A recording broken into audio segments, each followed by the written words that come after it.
वबरकातुह।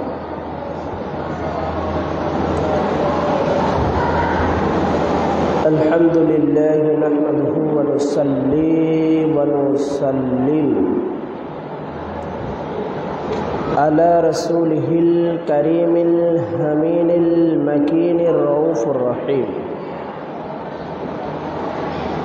व अला आलिहि व अहले बैतिहि तय्यबीन व ताहिरीन वल मासूमीन अल मजलूमीन अल आलमीन।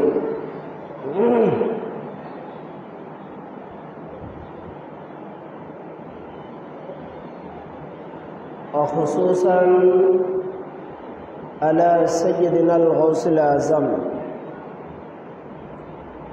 हज़रत महबूब सुबहानी कुतुब रब्बानी गौस समदानी सय्यदिना व मौलाना व शेखना व काबतना व क़िबलतना हज़रत सैयद शेख अबू मुहम्मद मुहद्दीन शेख अब्दुल क़ादिर जिलानी अल-हसानी अल-हुसैनी अल-बगदादी अला जद्दिही नबिय्यिना व अलैहिमुस्सलातु वस्सलाम।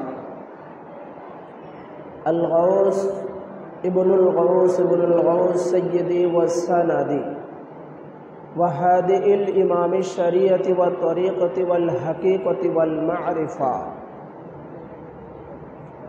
सय्यदना व मौलाना व शेखना व काबतना व क़िबलतना हज़रत सैयद शाह यासूब अली अल-क़ादिरी अल-हसानी अल-हुसैनी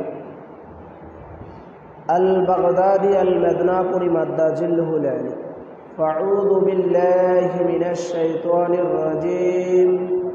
बिस्मिल्लाहिर रहमानिर रहीम। क़ुल ला अस्अलुकुम अलैहि अज्रन इल्लल मवद्दत फिल क़ुर्ब।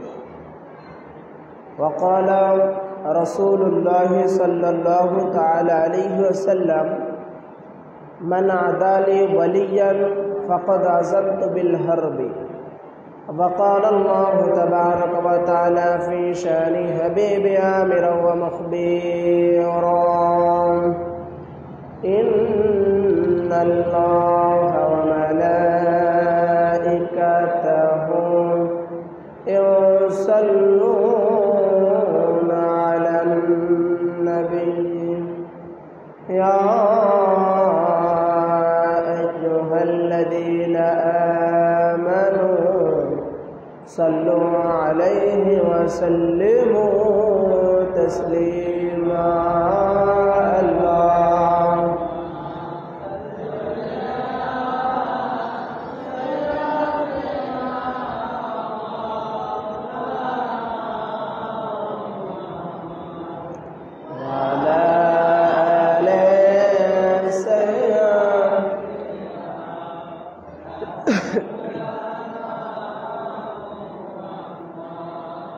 अल्हम्दुलिल्लाह समस्त तारीफ प्रशंसा शुक्रिया মহান সুবহানাহু ওয়া তাআলার দরবারে যে আল্লাহ রাব্বুল আলামিন আপনাকে আমাকে বিভিন্ন জায়গা থেকে বিগত বছরের ন্যায় এবারও সাটিয়াখুল আঞ্জুমানে কাদরিয়া কমিটি কর্তৃক আয়োজিত মেদিনীপুর দরবার শরীফের ছোট শাহজাদা হুজুর পাক কাবা ও কিবলার পবিত্র উরসে পাকে হাজির হবার মতো মাথা ঠোকানোর মতো সুযোগ করে দিয়েছেন।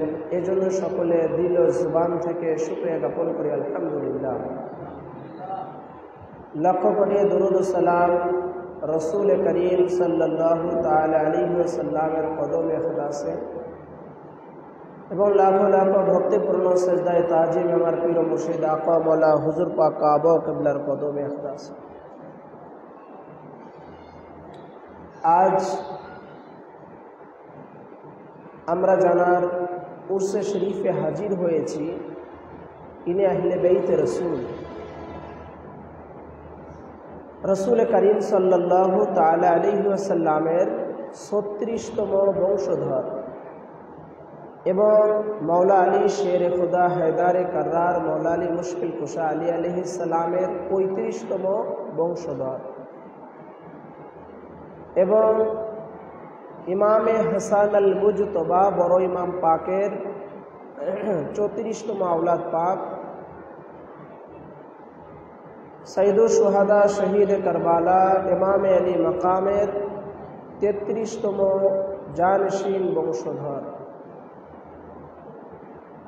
হুজুর শাহিন শাহে বাগদাদ গৌসে পাক পিরানে পীর মিরানে মীর দস্তাগর রওশন জমির शेख अबू मोहम्मद मोहुद्दीन शेख अब्दुल कादिर जिलानी अल हसानी अल हुसैन अलैहिमुस्सलातु वस्सलाम पाकेर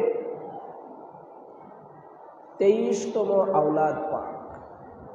এক কথা জানার উরসে পাকে উরুস শরীফে আমরা হাজির হয়েছি, একত্রিত হয়েছি। ইনি হচ্ছেন আলে মুহাম্মদ, আহলে বাইত আলে মুহাম্মদ। যেই আলে মুহাম্মদ আহলে বাইত রসুলের উপরে তামাম দুনিয়ার নামাজিরা নামাজের মধ্যে সালাওয়াত পাঠায়, নামাজের মধ্যে দুরূদ শরীফ পাঠ করে জানাদের উপরে, সেই আলে মুহাম্মদ এই ছোট হুজুর পাক কাবা কিবলা ইনিও আছে।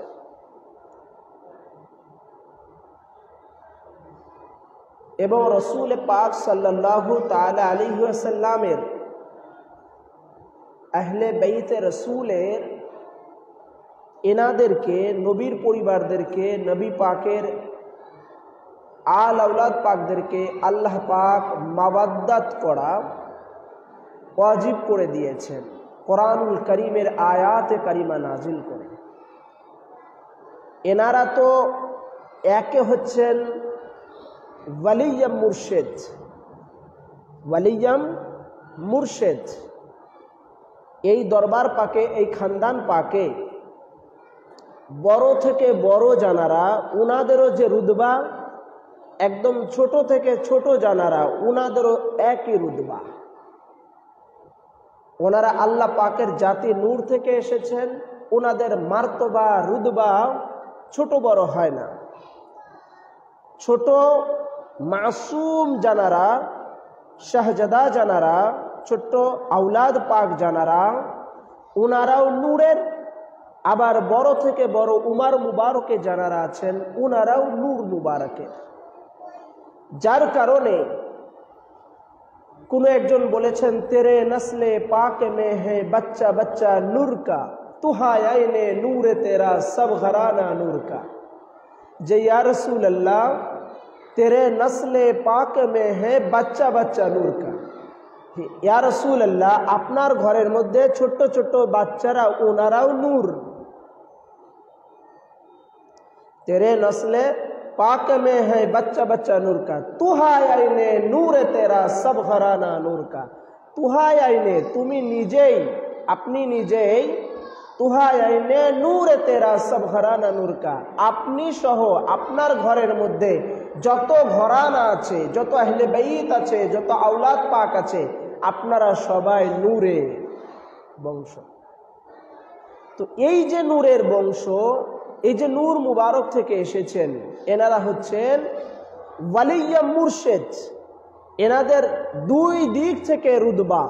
একে তো এনারা আলে মুহাম্মদ আওলাদ রসুল, নাম্বার 1।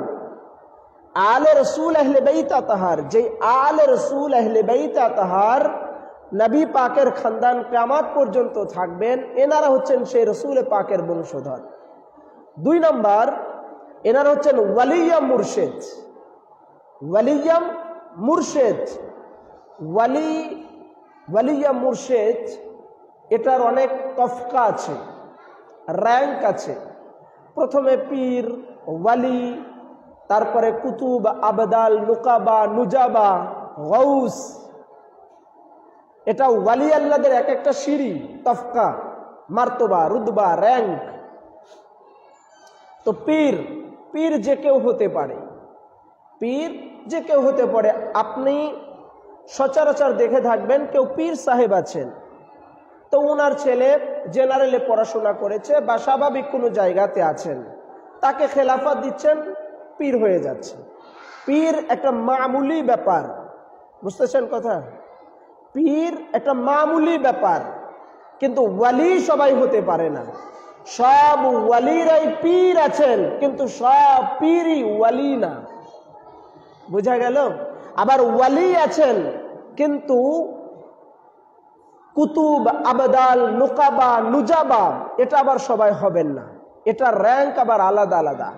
আবার কুতুব হবেন, আবদাল হবেন, নুকাবা হবেন, নুজাবা হবেন, কিন্তু ওয়ালিয়া মুর্শেদ হবেন না। ওয়ালিয়া মুর্শেদ হবেন না। ওয়ালিয়া মুর্শেদ তানারাই যারা আলে মুহাম্মদ, যারা আহলে বাইত রাসূল, যারা রাসূলের খানদান। তো আমাদের সৌভাগ্য যে আমরা যাদেরকে পীর ও মুর্শিদ হিসাবে পেয়েছি, যেই দরবার পেয়েছি, যেই খানদান পেয়েছি, সেই খানদান আর সেই রুদবান, সেই দরবার হচ্ছে ওয়ালিয়া মুর্শিদের দরবার। আমরা যাকে পীর হিসাবে পেয়েছি, একদিকে উনি হচ্ছেন ওয়ালিয়া মুর্শিদ, আর একদিকে উনি হচ্ছেন আহলে বাইত রাসূল। আর একদিকে আহলে বাইত রাসূল।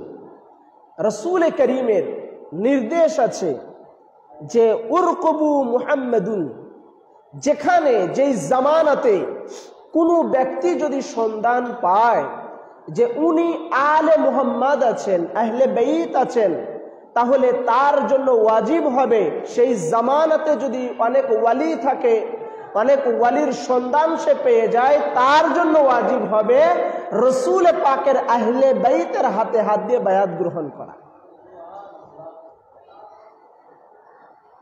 আশপাশে এখানে ধরেন অনেক ওয়ালি আল্লাহ আছে, আমি বোঝানোর জন্য বলছি, অনেক ওয়ালি আল্লাহ আছে, আমরা জানি এনারা ওয়ালি আল্লাহ, এনারা আল্লাহর ওয়ালি আছেন, মেহবুব আছেন, আমরাও রেসপেক্ট করি, সম্মান করি, শ্রদ্ধা করি, মোহাব্বত করি, ওয়ালি আল্লাহদেরকে মানি।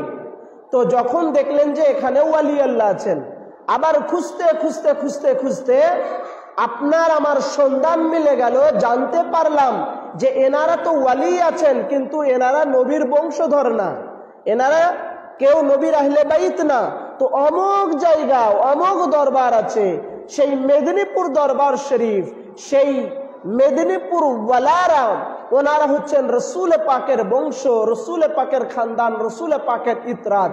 তো আমার উপরে ওয়াজিব হবে এখানকার লোকাল যত ওয়ালি থাক না কেন, আহলে বাইতের সন্ধান যখন পেয়ে গেছি, তখন উনার হাতে বায়াত গ্রহণ করা আমার উপরে ওয়াজিব হয়ে গেছে। আমার উপরে ওয়াজিব হয়ে গেছে আহলে বাইতের হাতে হাত দিয়ে বায়াত গ্রহণ করা। এটাই হলো আহলে বাইতের মর্যাদা। যদি বলেন কেন, এখানেও তো ওয়ালি আল্লাহ আছে, আমি সহজে পাচ্ছি, তাহলে আমি আহলে বাইত রাসূলের সন্ধান পেয়েছি অনেক দূরে, বা আমার কষ্টকর, বা আমি যাইতে পারছি না, বা যেতে পারি কিন্তু আমার ভালো লাগে এখানে, তো ওখানে কেন যেতে হবে? বায়াত হওয়াটা ওয়াজিব কেন? এই জন্য যে ওই যে ওয়ালি আল্লাহ আমরা দেখছি, ওই যে ওয়ালি আল্লাহ আমরা যাদেরকে দেখছি, উনাদের উপরে ওয়াজিব এই ওয়ালি আল্লাহ আহলে বাইত রাসূল ইনাদের প্রতি মাওয়াদ্দাত রাখা। কথাটা ক্লিয়ার বুঝাতে পারলাম কি আমি? মানে ওয়ালি আল্লাহদের উপরেও, পীর সাহেবদের উপরে ওয়াজিব আছে আপনার আমার পীর ও মুর্শিদ হুজুর পাক কাবা কিবলা, উনি আহলে বাইত রাসূল, উনার উপরে মুহাব্বত রাখা, মাওয়াদ্দাত রাখা আল্লাহ পাক ওয়াজিব করে দিয়েছেন। কোথায় আছে এটা? কোরআনুল করিম 25 পারা, সূরা আশ-শূরা 23 নম্বর আয়াত, 42 নম্বর সূরা। আল্লাহ পাক ইরশাদ ফরমাচ্ছেন, কুল লা আসআলুকুম আলাইহি আজরান ইল্লাল মাওয়াদ্দাতা ফিল কুরবা। আল্লাহ পাক বলেন, হে নবী, আপনি ইরশাদ ফরমিয়ে দেন, আপনি এলান করে দেন, জানিয়ে দেন, লা আসআলুকুম, তোমাদের নিকটে, উম্মতি মুহাম্মাদির কাছে, তামাম কুল কায়নাতের মানুষের কাছে, লা আসআলুকুম, কোনো কিছুই চাওয়ার নাই। না টাকা চাই, না পয়সা চাই, না অর্থ চাই, না সম্পত্তি চাই, না ঘর বাড়ি চাই, আমি রাসূলুল্লাহ কিছুই চাই না। ইল্লাল মাওয়াদ্দাতা ফিল কুরবা, শুধুমাত্র আমার করাবাতদার, আমার খানদান, আমার নিকটতম আত্মীয়, এনাদের মাওয়াদ্দাত চাই, এনাদের মাওয়াদ্দাত চাই। মাওয়াদ্দাত আবার মুহাব্বত, ये दो लफ्ज में ज्यादा फर्क है। आसमान और जमीन में जैसी फर्क है ना, मोहब्बत और मवद्दत में ऐसी फर्क है। আসমান এবং জমিনের মধ্যে যেমন তফাত আছে, পার্থক্য আছে, তেমনি মুহাব্বত আর মাওয়াদ্দাত এই দুইটা শব্দের মধ্যে লফজের ভিতরে ওই রকম পার্থক্য আছে। কারণ মুহাব্বত যার কদমে, মুহাব্বত জানাদের কদমে কুরবান করা হয়, মুহাব্বত জানার জন্য উৎসর্গ করা হয়, মুহাব্বত যার জন্য ফেদা করে দেওয়া হয়, সেটাকে বলে মাওয়াদ্দাত।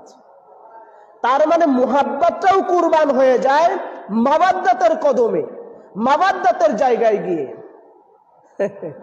মুহাব্বতটাও কুরবান করা হয়, মুহাব্বতটাও কুরবান করা হয়, বিসর্জন দেওয়া হয়, মুহাব্বতটাও ফেদা করে দেওয়া হয় মাওয়াদ্দাতের জায়গায়। তো মাওয়াদ্দাত সেটাকে বলে। এইটা ছোট্ট একটা তাফসীর আমি আপনাদের মানে কেটে কেটে বলবো, যাতে অল্প সময়ে বেশি বলা যায়। এই যে রসুল পাক বললেন তোমাদের কাছে কিছুই চাবার নাই, না টাকা চাই, না পয়সা চাই, না অর্থ চাই, না সম্পত্তি চাই, কোনো কিছুই চাই না। কোরআনে পাকের লফজ আয়াতে করিমা। এবার এটাই তাফসীর করতেছেন অসংখ্য উলামায়ে মুহাক্কিকিন। ইমাম আহমদ ইবনে হাম্বল তিনি তার মানাকিবের মধ্যে এনেছেন, ইমাম তাবরানি আল মুজামুল কবিরের মধ্যে এনেছেন, ইমাম হাইসানি মাজমাউল জাওয়ায়েদের মধ্যে এনেছেন, ইমাম হাকিম মুস্তাদরাকের মধ্যে এনেছেন, ইমাম নাসিরউদ্দিন আলবানী, নাসিরউদ্দিন কাজী নাসিরউদ্দিন তিনি তানার তাফসীরে কাশাফ, তিনি তানার তাফসীরের মধ্যে এনেছেন বাইজাবিতে। আবার ইমাম সালাবি তাফসীরে সালাবিতে এনেছেন, আল্লামা জামাখশরী তিনি তাফসীর আল কাশাফে এনেছেন। এছাড়াও ইমাম হাইসানি মাজমাউল জাওয়ায়েদের মধ্যে এনেছেন, আল্লামা সুয়ুতি তাফসীরে দুররে মনসুরে এনেছেন, হাফেজ ইবনে কাসির, হাফেজ ইবনে কাসির তিনি তানার তাফসীরে ইবনে কাসিরের মধ্যে এনেছেন। এছাড়াও তাফসীরে মাজহারিতে এনেছেন, ইমাম রাজি ফখরউদ্দিন রাজি তাফসীরে কবিরের মধ্যে এনেছেন, এবং ইমাম কুরতুবী তাফসীরে কুরতুবীতে এনেছেন। এছাড়াও অসংখ্য মুহাদ্দিসিন নিজ নিজ কিতাবের মধ্যে এনেছেন। বলতেছেন যে আল্লাহ রসুল সাল্লাল্লাহু আলাইহি ওয়াসাল্লাম যখন মক্কা থেকে মদিনাতে হিজরত করেন, তো মক্কা নগরীতে তো ওনার ঘর বাড়ি ওয়াতন সবকিছু ফেলে রেখে গেছেন। মদিনা শরীফে তো রসুল পাকের কিছুই নাই। তো যখন আনসারীদেরকে ধর্ম ইসলাম শিখালেন, নামাজ শেখালেন, রোজা শেখালেন, হজ শেখালেন, জাকাত শেখালেন, তো সাহাবায়ে কেরাম বলতে লাগলেন, ইয়া রাসূলুল্লাহ, আমরা জাহান্নামে ছিলাম, আপনি আমাদেরকে জান্নাতের রাস্তা দেখালেন। আমরা গুমরাহ ছিলাম, আপনি আমাদেরকে পথভ্রষ্ট করলেন। আমরা 360 খোদাকে, মূর্তিকে আমরা খোদা বলে জানতাম, আপনি সেখান থেকে আমাদেরকে এক আল্লাহকে মানা শিখালেন। এই জন্য আমরা আপনার জন্য ঘর বাড়ি, টাকা পয়সা, অর্থ সম্পদ, জায়গা জমি এগুলো মদিনা শরীফে করে দিতে চাই। হযরত ইবনে আব্বাস রওয়ায়াত করছেন, রাসূলুল্লাহ সরকারে দু আলম ইমামুল আম্বিয়া রাহমাতুল লিল আলামিনের কাছে এসে বললেন যে ইয়া রাসূলুল্লাহ, আনসারীরা এই বলছে। তখন রসুল তাদের কাছে গেলেন এবং বললেন, তোমরা এই বলেছো? তখন বলল, জি ইয়া রাসূলুল্লাহ, আমরা বলেছি। সেই সময় আল্লাহ পাক কুরআনুল কারীমের সূরা আশ-শুরার 25 পারার এই সূরা আশ-শুরার 23 নম্বর আয়াতে কারীমা আল্লাহ পাক নাজিল করলেন। বলেন, কুল লা আসআলুকুম আলাইহি আজরান ইল্লাল মাওয়াদ্দাতা ফিল কুরবা। ऐ हबीब मुस्तफा, आप इरशाद फरमाओ, कह दो, आप उम्मती मुहम्मदी को फरमा दो, बता दो, ला अस्अलुकुम, आपके पास मेरे तरफ से कोई सवाल नहीं, चाहानी नहीं।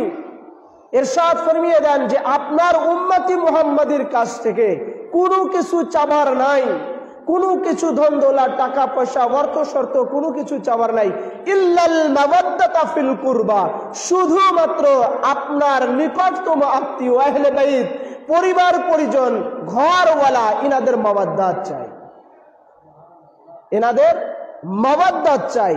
আর মাওয়াদ্দাতের সামান্য একটু ব্যাখ্যা আমি আপনাদেরকে শোনালাম।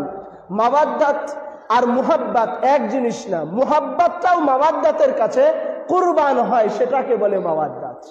তাহলে কি পরিমাণ মুহাব্বাত করার কথা বলছেন, মাওয়াদ্দাত করার কথা বলছেন, চিন্তা করে দেখুন। আচ্ছা, এই মাওয়াদ্দাত কিভাবে করব এইটা একটু আমরা জানি। মাওয়াদ্দাতটা কিভাবে করব? আল্লাহ পাক যে মাওয়াদ্দাত চেয়ে নিলেন আহলে বাইত রাসূলের জন্য, হুজুরের খানদানের জন্য, হুজুরের পরিবারের জন্য, রসুলের ইতরাত ও আহলে বাইতের জন্য, আলী ও ফাতিমার জন্য, হাসান ও হুসাইনের জন্য, হুজুর গৌসে পাকের জন্য, এই যে মাওয়াদ্দাত চেয়ে নিলেন, সেই মাওয়াদ্দাত কিভাবে করব? এ প্রশ্নের উত্তর জানার জন্য যে হাদিসে পাকের মধ্যে, যে কিতাবগুলোর মধ্যে হাদিসে পাক আছে, তার মধ্যে ইমাম তাবরানী আল মুজামুল কবির 7ম খণ্ডের 75 পৃষ্ঠার ভিতরে এনেছেন হাদিস নাম্বার 6416। আবার ইমাম তাবরানী আল মুজামুল আওসাতের মধ্যে এনেছেন, আবার ইমাম বাইজাবি শুআবুল ঈমানের মধ্যে এনেছেন, আবার ইমাম দাইলামি মুসনাদুল ফেরদাউসের 5ম খণ্ডের 154 পৃষ্ঠার ভিতরে এনেছেন হাদিস নাম্বার 7715। আবার ইমাম হাইসানি মাজমাউল জাওয়ায়েদের মধ্যে হাদিসে পাক এনেছেন। কয়েকটা কিতাবের আমি নাম বললাম, এবার আসেন। আন আব্দুর রহমান ইবনে আবি লাইলা আন আবিহি قال قال رسول الله صلى الله عليه وسلم لا يؤمن عبد حتى أكون أحب إليه من نفسه وتكون إطر أحب إليه من إطرته وتكون أهلي أحب إليه من أهله। হযরত আব্দুর রহমান ইবনে আবি লাইলা রওয়ায়াত করেছেন যে রাসূল করিম সাল্লাল্লাহু তাআলা আলাইহি ওয়াসাল্লাম ইরশাদ ফরমিয়েছেন কি, লা ইউমিনু আবদুন, কোন একজন বান্দা ইউমিনু মুমিন नहीं हो सकते, কোন একজন মুমিনই হতে পারবে না। লা ইউমিনু আবদুন, ততক্ষণ পর্যন্ত কোন একজন মুমিনই হতে পারবে না, হাত্তা আকুনা আহাব্বা ইলাইহি, যতক্ষণ পর্যন্ত না আহাব্বা ইলাইহি মিন নাফসিহি, নিজের নাফস থেকে। নাফস কাকে বলে? একটু আওয়াজ দিবেন, কষ্ট হচ্ছে?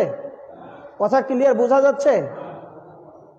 নাফস কাকে বলে বলেন তো, একজন আওয়াজ দিয়ে বলেন একটু। আত্মাকে নাকি জানকে? হ্যাঁ, তো যদি এই নাফসটা না থাকে আপনার আমার মূল্য আছে? ধরেন আব্দুর রহমান নামে একজন ইন্তেকাল করেছেন, মারা গিয়েছেন। মারা যাওয়ার পরে আমরা দেখতে গেলাম, তো বলবো কি যে আব্দুর রহমান শুয়ে আছে, নাকি বলবো আব্দুর রহমানের লাশ পড়ে আছে? কি বলবে? লাশ পড়ে আছে। তার মানে জানটা বেরিয়ে গেলে ওই বডি, ওটাকে লাশ বলে তখন। তো নাফস যেটা, সেটাকে আত্মা বলে। নাফস যেটা, সেটা রূহ। সেটা চলে গেলে মানুষের এই বডিটাকে আর মানুষ বলে না, বলে অমুকের লাশ। তার মানে কি, এই বডির সবকিছুর মূলে ওই নাফস, ওই আত্মার দামটা বেশি, ওই আত্মার দামটা বেশি। তার মানে আপনার জানের খতরার কারণে, জানের ভয়ের কারণে আপনি আমি কখনো কখনো জানের বিপদ হবে বলে আমরা অনেক জায়গা থেকে নিজেকে দূরে রাখি। যেমন বিদ্যুৎ, কারেন্টের লাইন বলেন, একজনকে ইচ্ছা করে অনিচ্ছাকৃত করে বলেন যে এখানে হাত দেন, দিবে কেন? দিলে আমি মারা যাব, ক্ষতিগ্রস্ত হব, দিবে? জানের ভয় আছে, তাই কি না? একজন রাস্তার একজন রাস্তার উপরে দাঁড়ায় থাকতে পারবে না। নাফস মানে কি?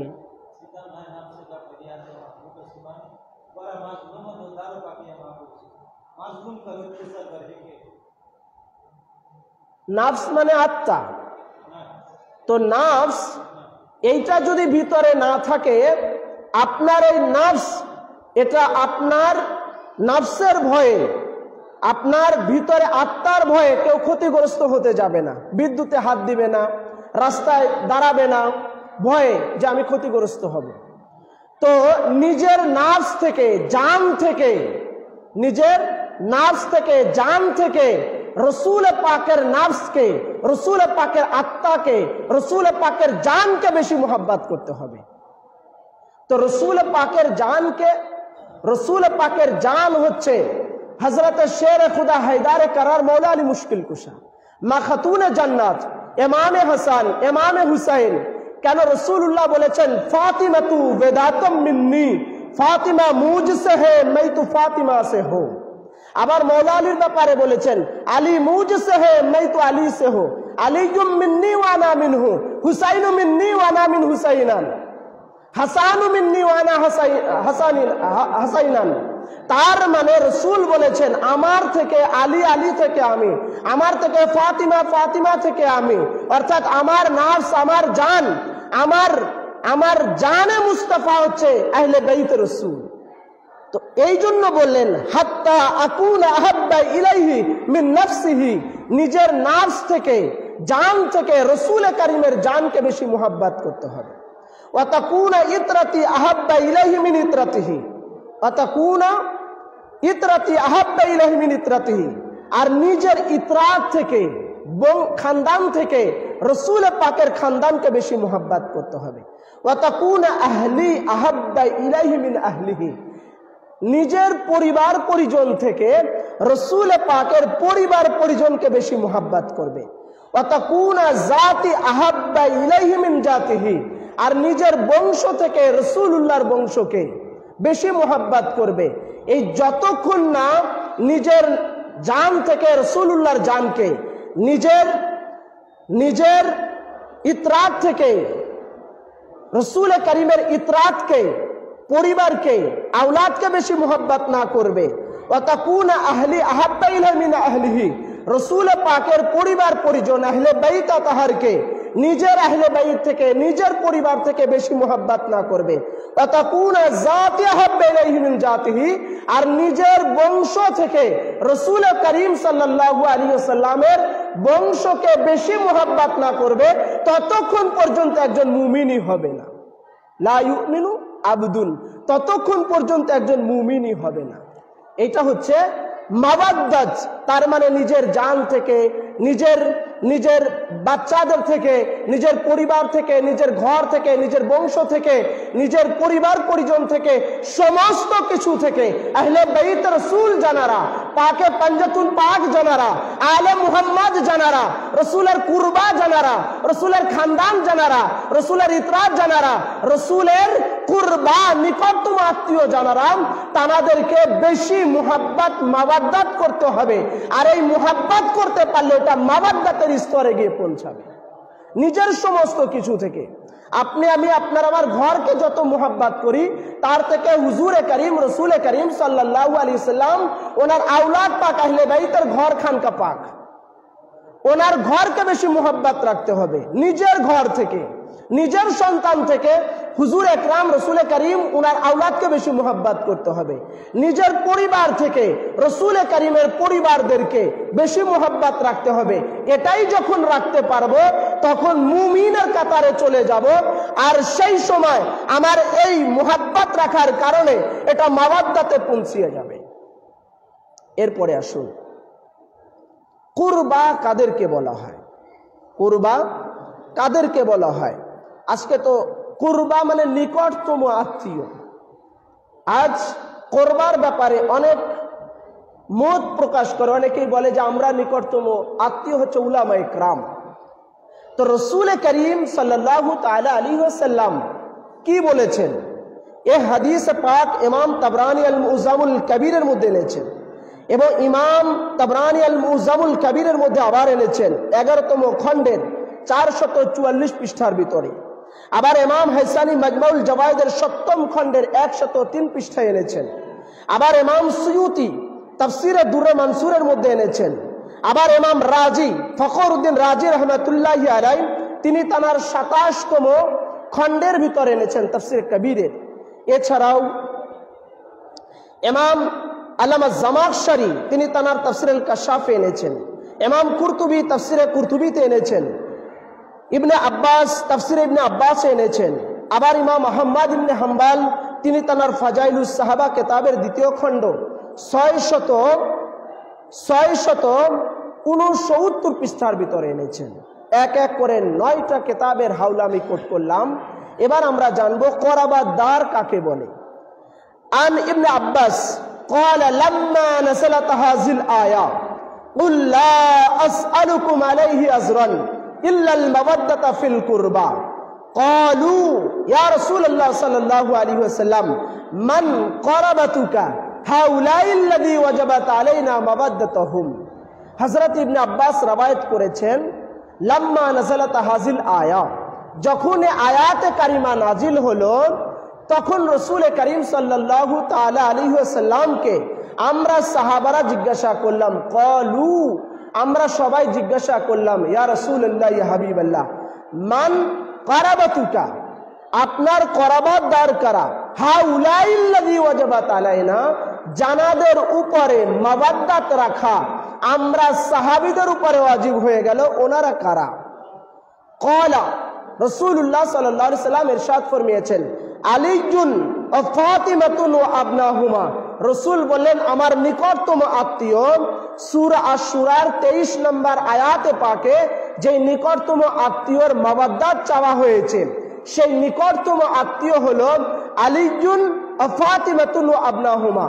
হযরত শের খুদা হায়দারে কারার মাওলা আলী মুশকিল কুশা এবং খাতুনে জান্নাত ফাতিমাতুজ জাহরা সালামুল্লাহি আলাইহা, এই মাওলা আলী আর মা ফাতিমার নসল থেকে, মারাজাল বাহরাইন থেকে, মিলনস্থল থেকে কিয়ামত পর্যন্ত যত আল আওলাদ আসবেন, সমস্ত আল আওলাদ হচ্ছেন আমি রাসূল পাকের করাবাতদার।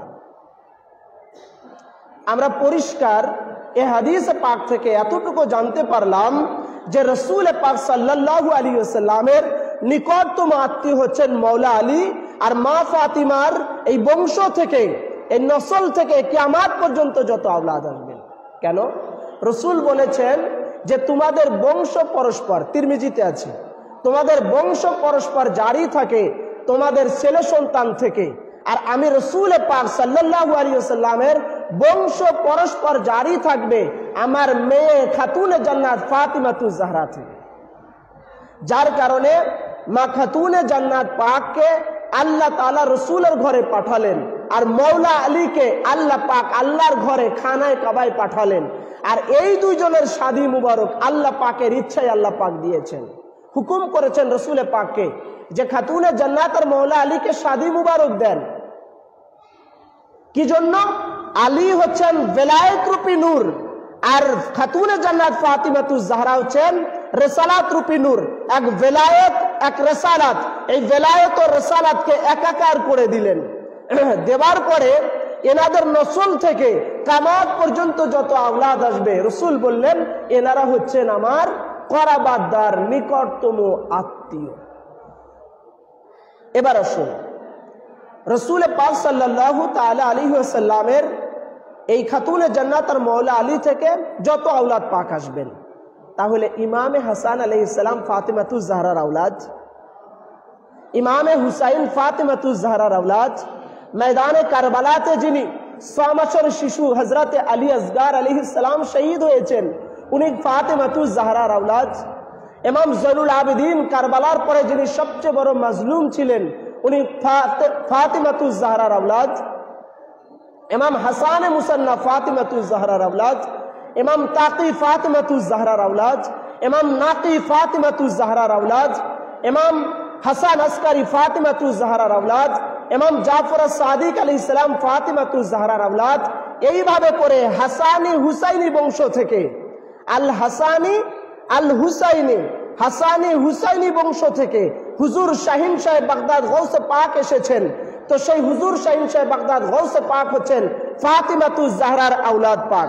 হুজুর শাহিন সাহেব বাগদাদ পাকের পরে উনার যত আওলাদ পাক আছেন, মেদিনীপুর ঘেরাও পাকের মধ্যে আলা হুজুর পাক, মৌলা হুজুর পাক, দাদা হুজুর পাক, পর্দা হুজুর পাক, বড় হুজুর পাক কাবা ও কিবলা, এবং বর্তমান সাজ্জাদ নাশিন হুজুর পাক কাবা কিবলা, ছোট হুজুর পাক কাবা কিবলা, এবং আজকে জানার উরুস পাক হচ্ছে রাসূল কারীমের 36তম বংশধর ছোট শাহজাদা হুজুর পাক।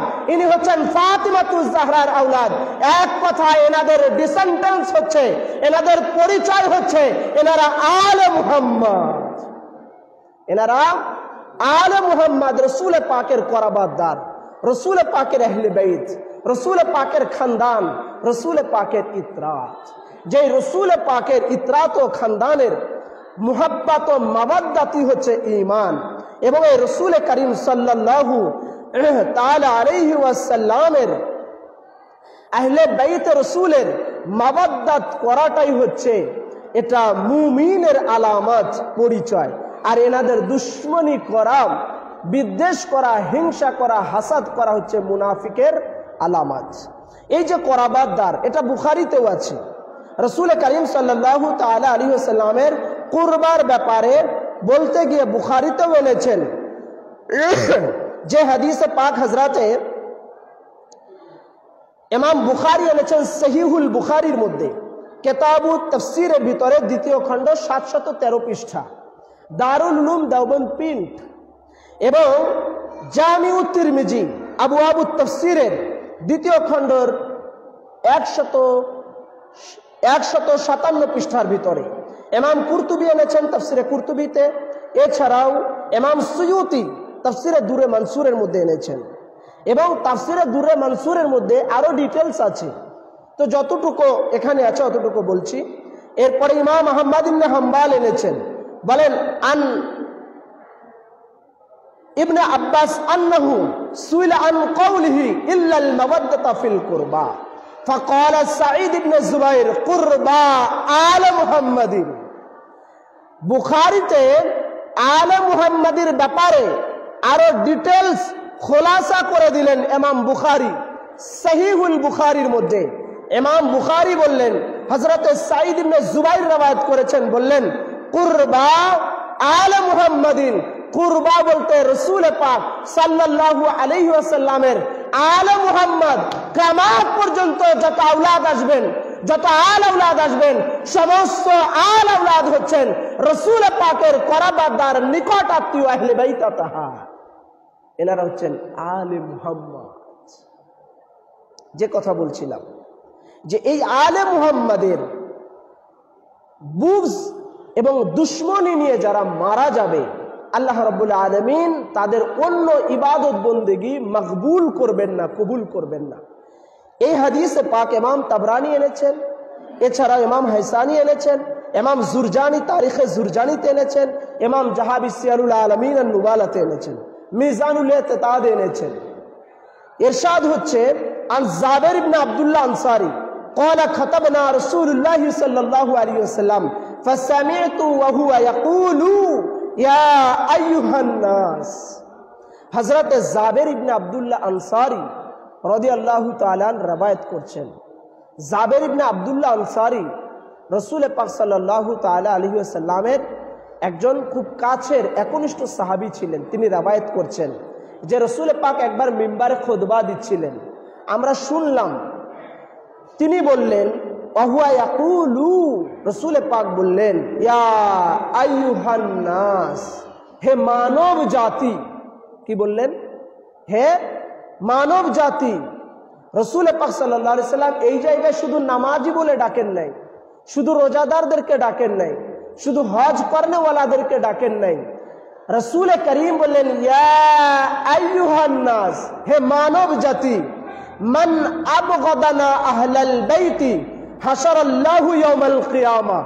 মান আবগাদানা, যেই ব্যক্তি, কোন এক ব্যক্তি, কেউ যদি আমার আহলে বাইতের কারো সাথে হাসাদ করে, হিংসা করে, হাশারাল্লাহু ইয়াউমাল কিয়ামা, যে হিংসা করবে, হাসাদ করবে, কিয়ামতের ময়দানে তার হাসর হবে, উঠা বসা হবে ইহুদিয়ান, ইহুদিদের সাথে।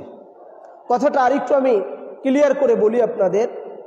রাসূল করিমের আহলে বাইত পাকের প্রতি যদি কারো দুশ্মনী থাকে, হিংসা থাকে, হাসাদ থাকে, রাসূল বলেছেন মারা যাবার পরে কিয়ামতের ময়দানে যখন উঠবে, নামাজি নামাজিদের সাথে, মুমিন মুমিনের সাথে, হজ করনে ওয়ালা যারা আল্লাহর মুখলেস বান্দা হবে, তারা সেইভাবে সেই কাতারে উঠবে।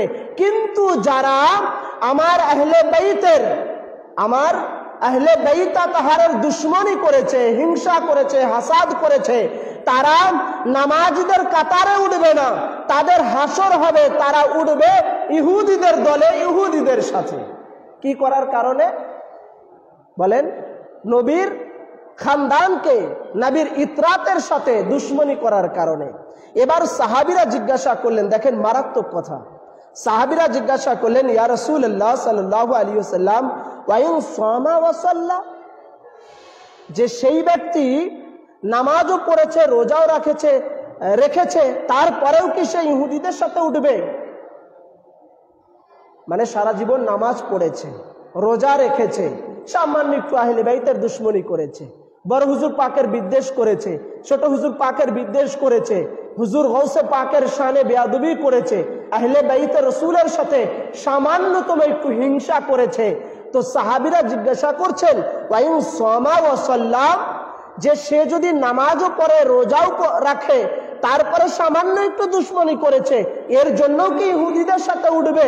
রাসূল পরিষ্কার ভাষায় বললেন, ওয়া ইন সামা ওয়া সাল্লা, হ্যাঁ, যদি সারা জীবন ধরে নামাজও পড়ে, রোজাও রাখে, নামাজ পড়ার পরে, রোজা রাখার পরে সামান্য কিঞ্চিত পরিমাণ আহলে বাইত রাসূলের, আমার আল আওলাদের, আমার আহলে বাইত তাহারের প্রতি যদি হিংসা করে, হাসাদ রাখে, ওই নামাজ রোজা পড়ার পরেও, রাখার পরেও ওইগুলো নিয়ে তার হাসর নাসর হবে ইহুদিদের সাথে।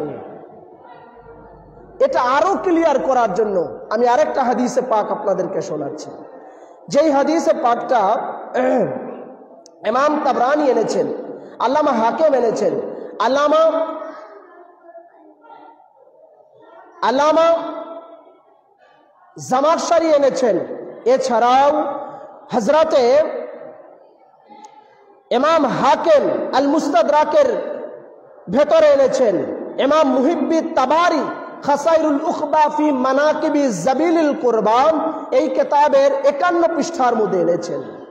এরপরে আল্লামা হাকিম এই হাদিসে পাককে বলেছেন হাদা হাদিসুন সহিহুন, উনার শর্তে, মুসলিমের শর্তে হাদিসে পাককে সহি বলেছেন। হাদিসের অনেক র্যাঙ্ক আছে, সহি আছে, হাসান আছে, গরিব আছে, যায়িফ আছে, কিন্তু ইমাম হাকিম মুসলিমের শর্তে তিনি এই হাদিসে পাককে সহি বলেছেন। হাদিসটা কি? আমরা আগের হাদিসে জানলাম যে নামাজ পড়েছে, রোজা রেখেছে, নামাজ পড়ার পরেও, রোজা রাখার পরেও আহলে বাইত রাসূলের প্রতি কিঞ্চিত পরিমাণ দুশ্মনী রেখেছে। এই দুশ্মনী রাখার দ্বারায় কিয়ামতের ময়দানে ইহুদিদের সাথে তার হাসর নাসর হবে, এটা রাসূল বলেছেন। এবার সেই হাদিসে পাকটাই অন্য ভাষায় রাসূল পাক আরো ক্লিয়ার করছেন। আন ইবনে আব্বাস قال قال رسول الله صلى الله تعالى عليه وسلم لو أن رجلا بين الركن والمقام الصلي وصام ثم لقي الله وهو مبغض أهل البيت محمد دخل النار। রাসূল পাক আরো মারাত্মক কথা বললেন। হযরত ইবনে আব্বাস রাদিয়াল্লাহু তাআলা আনহু রওয়ায়াত করেছেন কি, লাউ আন্না রাজুলান, রাসূল বলেছেন, ইরশাদ ফরমিয়েছেন, লাউ আন্না রাজুলান, কোন ব্যক্তি যদি সাফা বাইনার রুকনি ওয়াল মাকাম, ধরেন আমাদের পাবনা জেলা থেকে কোনো একজন লোক হজে গেলেন, হজে যাবার পরে মক্কা শরীফে সে ইন্তেকাল করলেন, আমরা সবাই খবর পেয়ে গেলাম, তখন কি বলবো বলেন তো? বাপরে বাপ, ভাগ্য, আমরা মদিনা শরীফে যেতে পারলাম না, আর পাবনা ডিস্ট্রিক্ট থেকে অমুক লোক গিয়েছে, মারা গিয়েছে, সে মক্কার মাটি পেয়ে গেল, এত বড় খুশনসিব, বলবো কি বলবো না? তো আবার যদি খবর পাই ওই ব্যক্তি হজ করতে করতে মাকামে ইব্রাহিম এবং রুকনে আমান, মর্যাদাপূর্ণ জায়গা, সে জায়গাতে যদি তওয়াফ করতে করতে বা ইবাদত করতে করতে মাকাম ইব্রাহিমের সামনে মারা যায়, রোজা রেখেছে, আবার দাঁড়িয়ে নামাজও পড়তেছে, আমরা সবাই খবর পেলাম পাবনা ডিস্ট্রিক্ট থেকে অমুক নামে অমুক গ্রামের একজন লোক হজে যাবার পরে মাকামে ইব্রাহিমে দাঁড়িয়ে নামাজ পড়তেছিল, রোজাও ছিল, বেচারা মারা গিয়েছে। আমরা কি বলবো? হায় হায় কপাল, এনার এত বড় সৌভাগ্য যিনি মক্কার মাটি পেয়ে গেল এবং দুনিয়া থেকে সেহরি করেছে আর আখেরাতে পরকালে কবরে গিয়ে ইফতারি করতেছে। কত বড় সৌভাগ্য, বলবো কি বলবো না? এটাই রাসূল করিম সাল্লাল্লাহু আলাইহি সাল্লাম বলতেছেন। দেখেন, লাউ আন্না রাজুলান সাফা বাইনার রুকনে ওয়াল মাকাম, কোন ব্যক্তি যদি মাকামে ইব্রাহিম এবং রুকনে আমানের মাঝখানে দাঁড়িয়ে নামাজ আদা করে, আল্লাহু আকবার বলে নামাজে দাঁড়িয়ে যায়, ওয়াসাল্লি ওয়াসামা ওয়াসাল্লা ওয়াসামা, এবং শুধু নামাজে দাঁড়িয়ে গেছে তা না, সাল্লা নামাজ পড়তেছে, ওয়াসামা এবং রোজা আছে, রোজা রেখেছে, নামাজে দাঁড়িয়ে গেছে, মাকামে ইব্রাহিম, সেই মাকাম ইব্রাহিমকে সামনে নিয়ে রুকনে আমানে দাঁড়িয়ে নামাজ পড়তেছে, রোজা রেখেছে, আবার নামাজও দাঁড়িয়েছে। আর জায়গা কোনটা? মর্যাদাপূর্ণ জায়গা। এরকম ভাবে রুকনে আমান এবং মাকাম ইব্রাহিমে দাঁড়িয়ে গেছে। এমন তো অবস্থায় যদি মারা যায়, এমন তো অবস্থায়, কথা বলেন, এমন তো অবস্থায় যদি মারা যায়, ওয়াহুয়া মুবগিদা আহলাল বাইত, রাসূল বলতেছেন ওয়াহুয়া মুবগিদা আহলাল বাইত, তার অনেকগুলো গুণ আছে। একটা গুণ হলো মক্কা শরীফে জিয়ারতে গেছে, বাইতুল্লাহ শরীফ, আল্লাহ রসুল ঘর তওয়াফ করার জন্য গিয়েছে, আল্লাহর ঘর তওয়াফ করার জন্য গিয়েছে, বাইতুল্লাহ শরীফ তওয়াফ করার জন্য গিয়েছে, একটা গুণ। দুই নাম্বার হচ্ছে মাকামে ইব্রাহিম এবং রুকনে আমানের সামনে ইবাদত করতেছে, নামাজ পড়তেছে। তিন নাম্বার হলো সেই মর্যাদাপূর্ণ জায়গাতে দাঁড়িয়ে আছে। চার নাম্বার হলো ওই অবস্থায় সে রোজাও রেখেছে। চারটা গুণ আছে। এক নম্বরে মক্কাতুল মুকাররমায় গিয়েছে, দুই নম্বরে সেই মাকামে ইব্রাহিম এবং রুকনে আমানের মর্যাদাপূর্ণ জায়গা জিয়ারত করতেছে, আবার ওই জায়গায় তিন নম্বরে নামাজও পড়তেছে, চার নম্বরে রোজাও আছে। চারটা গুণ থাকার পরেও রাসূল বলছেন ওয়াহুয়া মুবগিদা আহলাল বাইত, শুধু যদি একটা দোষ থাকে। কয়টা দোষ থাকে? একটা দোষ থাকে। দোষটা কি?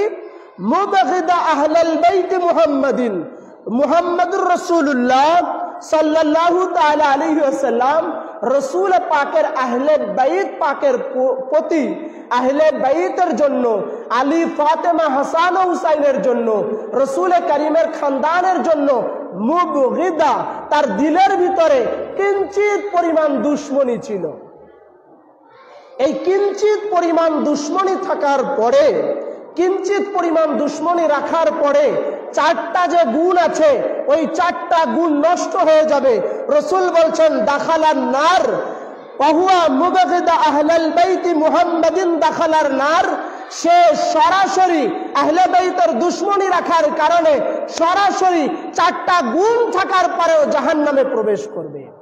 ওই জায়গাতে যদি মারাও যায়, রোজাও রাখে, নামাজও পড়ে, হজেও যায়, বাইতুল্লাহ তওয়াফ করে, এই এত হাজার হাজার গুণ থাকার পরেও ওই গুণ কাজে লাগবে না।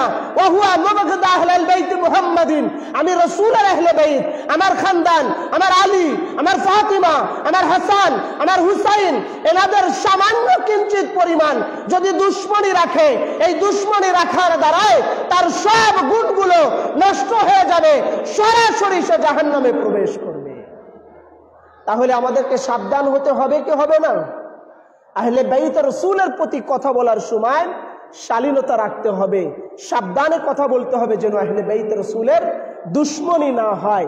সেই আহলে বাইত রাসূলের, সেই আহলে বাইত রাসূলের, রাসূল করিমের 36তম আওলাদ পাক হচ্ছেন আজকে জানার উর্সে পাক সৈয়দি ওয়া সানাদি সৈয়দিনা ওয়া মাওলানা ওয়া শাইখানা হযরত সৈয়দ শাহ রাশাদত আলী আল কাদরি উর্ফে সাবিল হাসান আল কাদরি আলাইহিমুস সালাতু ওয়াস সালাম। ইনি খুব ছোট্ট বয়সে ইনি পর্দা নিয়েছেন। এনার পরিচয়টা আমি আরেকটু আপনাদেরকে খোলাসা করি। আমাদের মেদিনীপুর দরবার শরীফের বর্তমান ছোট হুজুর পাক কাবা কিবলা যিনি আছেন, এনার ছোট শাহজাদা, ছোট আওলাদ পাক, আর বর্তমান আমাদের মেদিনীপুর দরবার শরীফের সাজ্জাদাশীল হুজুর পাক কাবা কিবলা হযরত সৈয়দ শাহ ইয়াসুব আলী আল কাদরি আল হাসানি আল হুসাইনি মাদ্দাজিল্লুহুল আলী, এনার ছোট ভাইজান। পরিষ্কার বুঝতে পেরেছেন এখন? এনার ছোট ভাইজান, এনারই আজকে উরুস পাক হচ্ছে। ইনি খুব অল্প বয়সে এই ধরাধাম থেকে উনি পর্দা নিয়েছেন, বেসালে হক হয়েছে। এনার অসংখ্য কারামাত পাক আছে। যখন এনার একদম মাসুমি হালাত, ছোট বয়স, উমার মুবারক, সে সময় আমাদের দুনিয়াদারির দৃষ্টিতে সেই সময় যারা ছোট ছোট শিশু থাকে তারা কিন্তু খেলাধুলা করে। আর ছোট শাহজাদা হুজুর পাক কাবা কিবলা, এনার দুনিয়াদারি কোনো খেলা ছিল না, দুনিয়াদারি কোনো খেলা ছিল না। এনার খেলা ছিল সবকিছু ধর্মীয় খেলা। যেমন যখন আজান হতো, যখন আজান পড়তো, ওনার কান মুবারকে আজানের আওয়াজ আসার সাথে সাথে উনি চুপ করিয়ে দিতেন, কথা খুব কম বলতেন। যারা খাদেম থাকতেন সামনে, ওনার খেদমত পাকে থাকতেন, তাদেরকে ইশারা করে চুপ করে দিতেন, চুপ করিয়ে দিতেন আদাবের খাতিরে, যে আজানের সময় কথা বলা যাবে না, চুপ করিয়ে দিতেন। আবার যখন মুয়াজ্জিন আশহাদু আন্না মুহাম্মাদুর রাসূলুল্লাহ বলতেন, তখন ছোট শাহজাদা হুজুর পাক তিনি এই বৃদ্ধ আঙ্গুলি চুম্বন করে চোখে লাগাতেন। এটা মানে মুরিদানদেরকে, গোলামদেরকে শিক্ষা দিতেন, গোলামদেরকে শিক্ষা দিতেন। এরপরে যখন আজান শেষ হয়ে যেত, তখন কাউকে একজনকে টুপি পরিয়ে দিতেন। যাদের মাথায় টুপি থাকতো ওখান থেকে টুপি নিয়ে একজনের মাথায় পরিয়ে দিতেন। দেবার পরে সামনে আগায় দিতেন নামাজ পড়ার জন্য। ওনার খেলা ছিল নামাজ খেলা, নামাজ খেলা ছিল। তো দুনিয়াদারির জন্য ওনার হয়তো অনেক খেলনাও কিনে দিয়েছেন, কিন্তু ওগুলো উনি খেলতেন না। ওনার এই দুনিয়াদারি কোনো খেলনা ছিল না, যা ছিল নামাজ খেলা ছিল। টুপি পরিয়ে দিতেন তো ইমামতি করতেন, আরেকজন একামত দিতেন, এরকম নামাজে দাঁড়িয়ে দিতেন। কাতার ধরে মুরিদানদেরকে, ওনার খাদেম যারা ছিলেন, খেদমত পাকে থাকতেন, তাদেরকে কাতার ধরে দাঁড় করিয়ে দিতেন, পাশাপাশি দাঁড় করিয়ে দিতেন। এরপরে যখন হুজুর পাক কাবা কিবলা মুরিদান গোলামদের ভিতরে থাকতেন, অনেক সময় হাতে আঙ্গুল দিয়ে এইভাবে ইশারা করতেন, মানে পড়া পাক পড়ো, এইভাবে দুরূদ শরীফ পাঠ করো, এইভাবে উনি দেখিয়ে দিতেন। এরপরে যখন ওনার কাসিদা পাক নূরে মুতলাক হাই পায়ম্বার শোনার ইচ্ছা জাগত, তখন উনি গোলামদের মাঝে, মুরিদানদের মধ্যে এরকম মাতাম করতেন, বুক চাপড়াতেন। আর গোলামরা জানতো যে এখন নূরে মুতলাক হাই পায়ম্বার ইয়া আলিয়ে মুর্তজা পড়ার কথা বলতেছেন, তখন ওখানে কাসিদা পাক পড়া শুরু করে দিতেন। তো এনারা যে কত বড় ওয়ালি, এনি যে ছোট শাহজাদা হুজুর পাক যে কত বড় ওয়ালি ছিলেন, সেটা আমি আপনার আমার সাধারণ সেন্স থেকে, সাধারণ জায়গা থেকে আমি চিন্তা করতে পারবো না। আপনার আমার ধারণার বাইরে। এটা ওয়ালিয়া মুর্শেদ জানারা, ওয়ালি আল্লাহ, উনারা জানবেন যে উনার তফকা কি, মর্যাদা কি, রুতবা কি। তো বাংলাদেশের মধ্যে যে জায়গার নামই মানুষ শুনতে পারতো না, যে জায়গার নামই মানুষ উচ্চারণ করতে পারতো না, সেই রাজবাড়ী ডিস্ট্রিক্টের দৌলতদিয়ার জমিনে এই ছোট শাহজাদা হুজুর পাকের নাম পাকের উপরে এক ঐতিহাসিক মাদ্রাসা পাক হয়েছে, যেই মাদ্রাসা পাক পুরা বাংলাদেশের জন্য একটা নাজাতের তরি, নাজাতের কিস্তি বানিয়ে দিয়েছেন। যেই মাদ্রাসা পাক নাজাতের তরি কিস্তি বানিয়ে দিয়েছেন। হাজার হাজার মানুষ ওখান থেকে মুক্তি পাচ্ছে, সঠিক ইসলাম জানতেছে, ধর্ম জানতেছে, মাতাম নৌহা আজাদারি এগুলো জানতেছে। সেই দৌলতদিয়া মাদ্রাসা পাক এই ছোট শাহজাদা হুজুর পাকের নাম পাকের উপরে। আমাদের শান্তিনগরের দুলাভাই যান, ওনার বর্ণনাতে শুনেছি যে উনি একবার স্বপ্ন দেখতেছেন যে মাদ্রাসা পাকে সকাল 9টা থেকে 4টা পর্যন্ত ছোট বাবু ছোট শাহজাদা হুজুর পাক উনি মাদ্রাসা পাকে আসেন, বাগদাদ শরীফ থেকে আসেন, এবং আসার পরে 4টা পর্যন্ত মাদ্রাসা পাকে অবস্থান করেন, আবার চলে যান। এবং দুলাভাই যান বর্ণনা করেছিলেন যে বয়স উমর মুবারক 7 বছর বয়সে উনি পর্দা নিয়েছেন।